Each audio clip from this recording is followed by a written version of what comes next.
நானும் எல்லாரும் மாதிரி ஏசி காரில் நான் உட்காந்துட்டு போக வேண்டியதானே?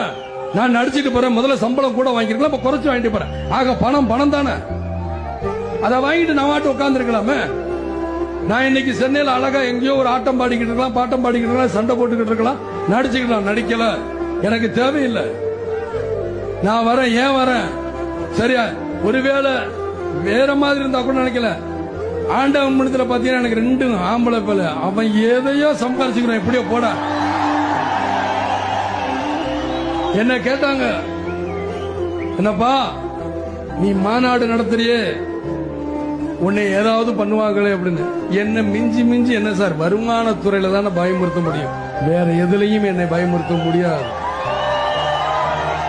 அந்த வருமானத்துறையை நான் வீடு வித்து தான் நான் இந்த மாநாடு நடத்துறேன் தவிர, மீதி நேரம் என்னை மிரட்டணும்னா நான் வேட்டியை மடிச்சு கட்டிட்டு இறங்குவேங்கிறது அவங்களுக்கு தெரியாது.